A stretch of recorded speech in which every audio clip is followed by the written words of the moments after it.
Hi everyone, welcome to my channel. My name's Lizzie. I hope you're doing good and feeling well out there. Normally I read books to the kids, but in lieu of the recent loss of my grandma, I found this book. She used to get Reminisce magazines. It's actually a magazine, but every once in a while they do these hardcover books. And this one she gave to me because, one, she knows I like history, and we used to read the magazines together. But anyway, this is Life in America, celebrating the spirit of our country. So for the next couple weeks, I'm going to be teaching you a little bit about the past, because I know I wasn't alive during World War II, which is a majority of what this is. This talks about how people lived, what they did for jobs, how they stayed connected through the war. But right now, in this one, we're going to look at what people did for a living. We're starting the Fall Gather, a cowboy story, because one, it reminded me of Yellowstone, to be honest. So let's learn a little bit about what went down with the Fall Gather.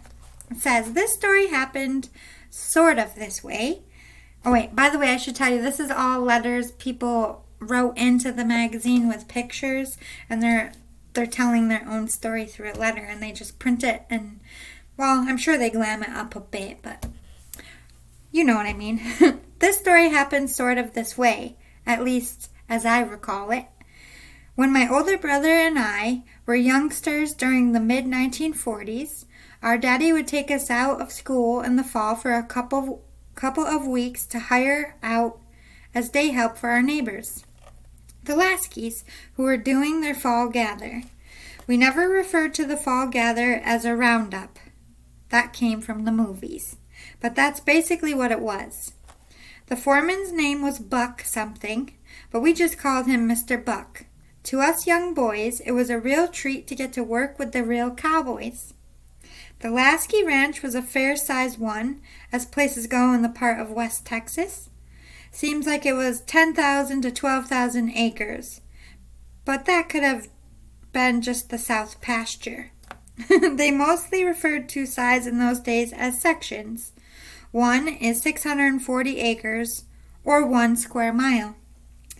We had 4 horses that would take to the saddle or harness. Dad rode a horse and led one, while we 2 boys each rode a horse. We were paid $1 a day for each of the horses, and $1 a day for my brother and me. Daddy was a good hand, so he drew $2. He was nearly 6 feet 3 inches tall and could do just about anything they needed done. All in all, Dad got paid $8 in cash. Could you imagine? That's a lot of work. Dad got paid $8 cash money a day for every day we got to work. Being about 10, I mostly ran chores and kept account on whatever we were splitting out or culling. I was proud of being the counter chosen by the foreman. A rocky situation. Mr. Buck was very particular about keeping a clean count on which cattle went where. To make sure you didn't lose your place, you kept a pocket full of rocks. If the bunch was small, you'd put a rock over in your other pocket every time 5 steers or heifers or yearlings came by. With a big herd, it would be every 10. When we finished the count, I'd hand the foreman my rocks and give him the number we were using. The foreman or some of the other hands would send me off on wild goose chases, like running a mile run across the pasture for a saddle stretcher. The walk back, after I found out there was no such thing, felt a lot longer. So they were making things to do, and he, poor kid. Another time, a good left-handed rope man, they naturally called Lefty, was missing a few of the skittish calves. Mr. Buck told me it might help Lefty if I'd ride my horse over to the main barn and get a left-handed rope. Well, I jumped at the chance. The man at the barn seemed to know just what I needed. I rode right up to Lefty, gave him the rope, and told him what Mr. Buck had said. Lefty looked sort of sour and accepted the new rope without saying a word, glancing around at the foreman. You know, I don't think he missed another calf the rest of the day. There is no left-handed rope there. Just let you know out there in case you didn't. Daddy got me thinking when he said I could probably put a stop to the harrowing if I got back at them a bit. I thought that could make it either worse or better. The next afternoon, at the end of the day, Mr. Buck motioned for me to bring the counting rocks so he could mark the tally book. Just as I got close, I held out both hands full of rocks and stubbed my toe, spilling the rocks everywhere. Mr. Buck sucked in his breath and let out some words I hadn't even heard the hot iron men use. He looked long and hard at the catch pasture. Sorry, it's a little blurry. I got wet.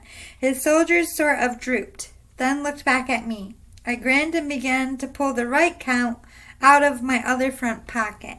Well played, little boy. You know, Mr. Buck never sent me on a wild goose chase again. He even called me by name instead of Button now and then. Aw. There he is up there. That's what he looks like. If I can show you. The little boy on the ranch. Can you imagine only getting $8 for all that work? Oh my God. But I'm sure it was a lot for that day. Now let's talk about working on the railroad. See the railroad workers up there? Ooh, something about a stork. Hard labor. A section crew on the Chesapeake and Ohio Railroad in Russell, Kentucky, posed for this photo in 1929. My father worked for the CO Railroad for more than 30 years before retiring, relates Henrietta Cash of Amherst, Virginia. Our family had some really hard times, but Dad was able to own his own house and farm. He was always a very hard worker. Her father, Henley Swincer, is shown seated third from the right.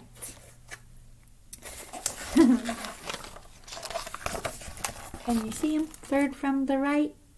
That was her daddy. That had to be hard times. Riding the Stork Special. As a baggage master for the Milwaukee Road, my dad, Abe Weaver, earned the title of Midwife of Milwaukee for an incident that occurred in 1920. My father was on a run from Great Falls, Montana to Harlowton when a passenger told him a woman was about to have a baby and there was no doctor on the train. Dad and the woman moved to the baggage car. There he set up trunks and boxes for a makeshift delivery table. After the baby arrived, the mother asked my father his name. She said she wanted to name the infant after him. Because his name was Abe, the baby was a girl. He suggested naming her Geraldine? What? Geraldine? Maybe it's Geraldine. Instead, after the next town they would be coming to. Oh, that's a town. Okay. As word of the birth spread through the train, passengers took up a collection to start a bank account for the baby. She and her mother were then whisked away to a hospital. Many years later, in 1942, my father was sitting on his front porch when a young woman approached him and said, "Mr. Weaver, I'll bet you don't know who I am." "I don't believe I know you, and I don't think I've ever seen you before," my surprised father admitted. "My mother told me all about you. My name is Geraldine," I think it's Geraldine, the young woman said, "and I was born in a baggage car." This brought back a wonderful memory for my father, who passed away a short time later. Oh, so she came back and said hi. That's so sweet. This is why I love these stories. All right, let's look at Mother Helped Atlanta's Ladies Look Their Best. What does she teach? Beauty school? See all them ladies up there?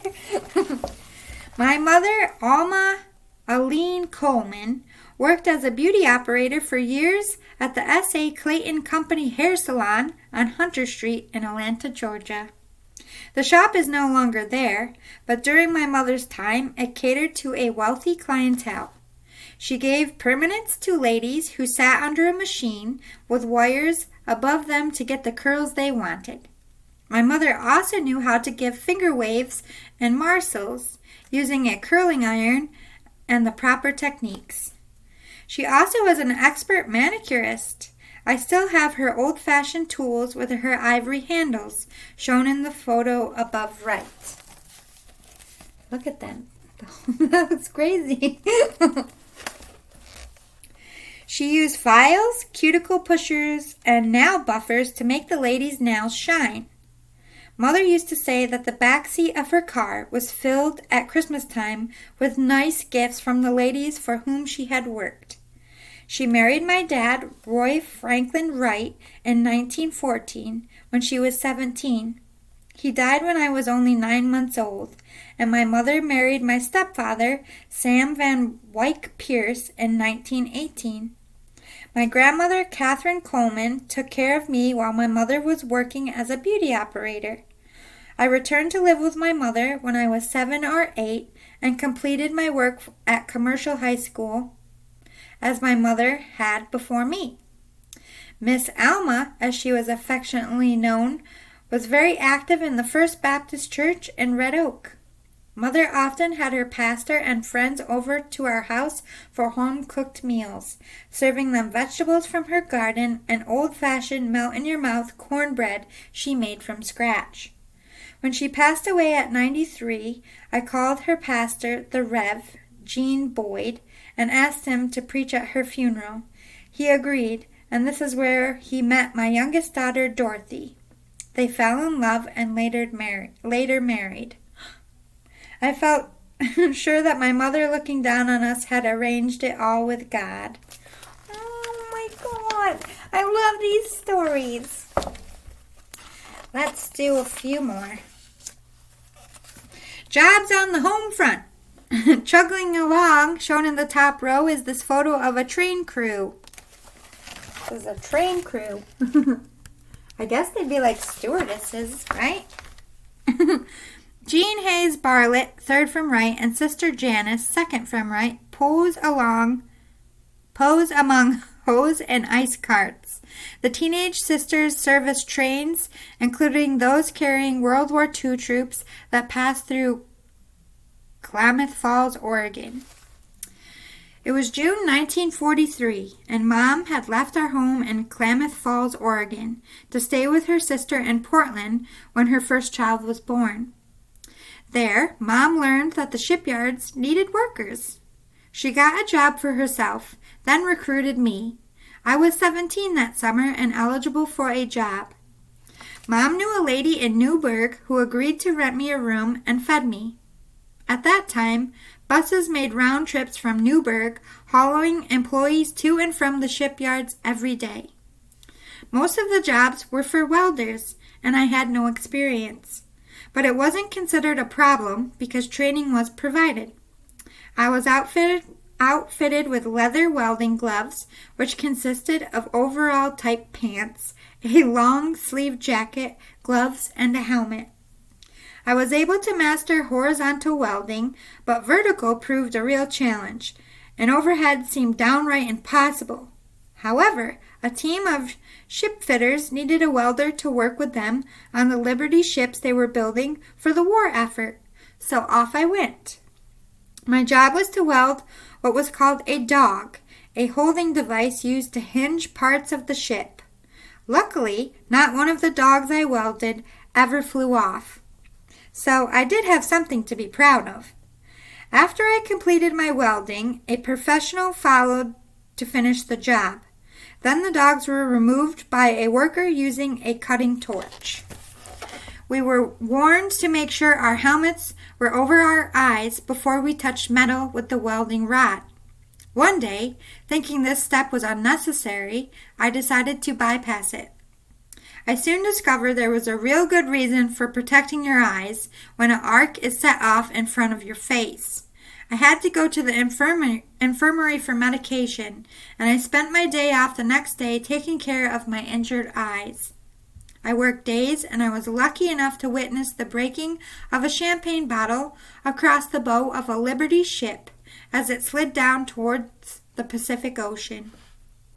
My job ended when I returned for school in fall, but I've always been proud that my first job was on a Liberty ship. My maiden name of Jean Wheeler is listed in the archives archives of the World War II National Monument in Washington, D.C. as a worker on the home front, which was big for women back then. From ships to trains, after I graduated from high school in the spring of 1944, Mom again began looking for employment possibilities. She decided I needed a job before starting college in September. Mom was working in the Southern Pacific Railroad yards in Klamath Falls and heard they were hiring women to service trains passing through. She thought it would be a good job for her 2 teenage daughters, so off we went. I don't recall a job interview. I think we just appeared for work. When we were hired for the swing shift from 3 p.m. to 11:30 p.m. To get to work, my sister Janice and I had to walk about 2 miles to a bus stop and take a city bus into town. Dad drove to meet us at the bus stop when we returned, so we never had to walk home after dark. Our job was to replenish the water and ice for trains in the Klamath Falls depot. To get the ice ready, we had to chip a 100-pound ice block into quarters using an ice pick and tote the 25-pound blocks to the ice cart. Oh my God. It took 2 women to move the cart up the platform where the train's dining car would stop. A man climbed the ladder with the ice on his shoulders and dropped it into the holding tank on top of the car. We also had to spot the hose carts along the platform to fill the water tanks on the side of the train. All the tanks had to be filled on every train. On my regular shift, we expected only 1 train each day, which arrived at about 10:55 p.m. After servicing it, we returned the carts to the little hut where we hung out between trains. The spare time between trains was our free time. We had to remain on the premise, but could do just about anything we wanted. Read, embroider, even sleep. It was a rather cushy job. For the troops, World War II was still raging that year, and troop trains came through Klamath Falls several times a week because it was on the main train from north to south. It was our job to service these extra trains as well. The servicemen were not allowed off the trains, so they hung out the windows whistling at the pretty young girls and trying to get as many addresses as they could while we were doing our job. Because I had just graduated from high school, I had a whole supply of calling cards with my name printed on them. So I wrote my mailing address on back of the cards and handed them out to the soldiers. Being a normal teenager, I flirted with the troops and was happy to send friendly messages to cheer up lonely servicemen. As a result of the cards, I was inundated with letters, and I answered every one. I even sent my own pinup picture. I believe I got more mail than any other girl in college, and I never divulged my secret for having charmed so many servicemen. Though I sent hundreds of these letters to servicemen, I ended up going on a blind date with only one of them. He drove to Klamath Falls from the Dalles, Oregon, just to take me out. Oh my God, there's her pinup picture. So it wasn't risky. I mean, we think pinup pictures like boobies. That's a funny story. All right, last one. Dream of nursing nurtured a career. Dressed with care, nursing student Doris Dahmer posed in her uniform while working at Half Hospital in Northampton, Pennsylvania. That's what my sister had to wear when she graduated. They make you dress like that when you graduate nursing in honor of the World War II nurses. Oh, to be a nurse. Ever since I was a young girl in grade school, I wanted to be one.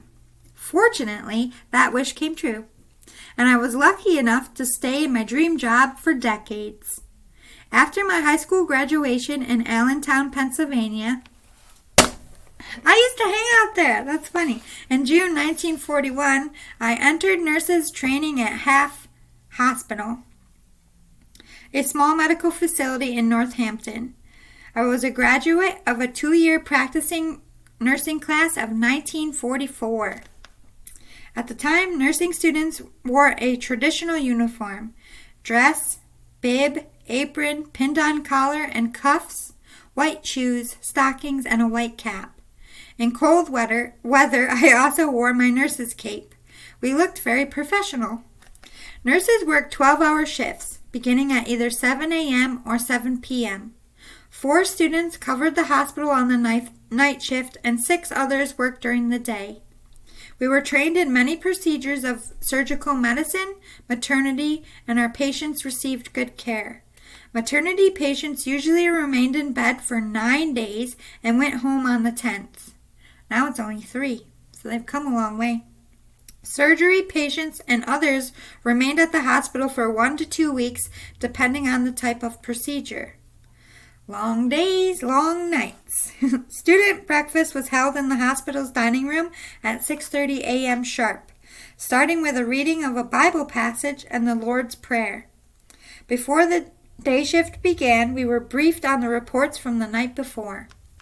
Medicines were given, temperatures were taken, and charting was done at assigned times.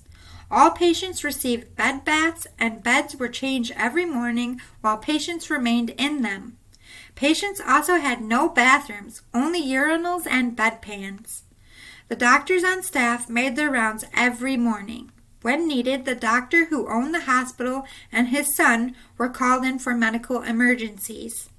Meals came from the kitchen on a cart in an elevator, and many patients had to be fed. After the noon meal, it was time for PM care, washing hands and faces, combing hair, and getting patients ready for visitors. Visiting hours were 2 p.m. to 8 p.m. daily. On Sundays, a minister and choir members from a local church would come and give a short service. They stood on the landing in the stairway, and all doors leading to the stairs were open so patients could hear. During the service, students had to mop patient rooms, dust, and wash medicine glasses. On Sunday evenings, we cleaned and resupplied dress carts. We also filled holders with alcohol to hold cleaned thermometers. We had full schedules every day, but we adjusted to the demands of the job and truly enjoyed our work. I enjoyed nursing as much as anyone.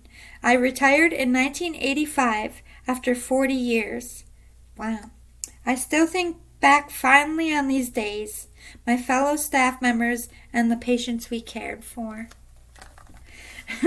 Ooh, right place, right time. Living near a busy intersection, 1939, Los Angeles, led to my first business venture at the ripe age of 11. We lived 3 doors off the corner of 48th Street and Crenshaw Boulevard. There was a bus and a streetcar lines on Crenshaw and the end of the streetcar line on 48th. My dad knew I wanted a bike in the worst way, so he suggested I sell soda pop on the corner that summer. Dad must have contacted the folks at Coca-Cola Bottling Company because, by golly, a distributor stopped by the house with a cooler on wheels. That's a cooler on wheels, which I think is just a regular cooler. And set me up in business. They, along with employees from the Knee-High Soda Company, we would stop by each week to see what I needed. Oh, wow. Every morning I loaded the cooler with pop and ice, thanks to the Iceman, and rolled it down to the corner. That summer I made enough money at 5 cents a bottle to buy myself a new bike. It's hard to imagine a kid being able to do something like that today. Now you would need a retail license, liability insurance, and a seller's permit, and have to report to the franchise tax board. I miss those days of truly free enterprise. I'm sure you do. I wish I had that too. I hope you enjoyed learning a little bit about people's jobs during World War II era. Next time I'll pick a different section and read you some. I love these stories. I hope you liked it too. And I'll see you next time. Oh, also, I forgot to do my spiel. If you like this and want more, make sure you vote below by hitting the like button. Hit the subscribe button if you're feeling generous. Thank you so much for your time. I love you all. See you next time. Bye, guys.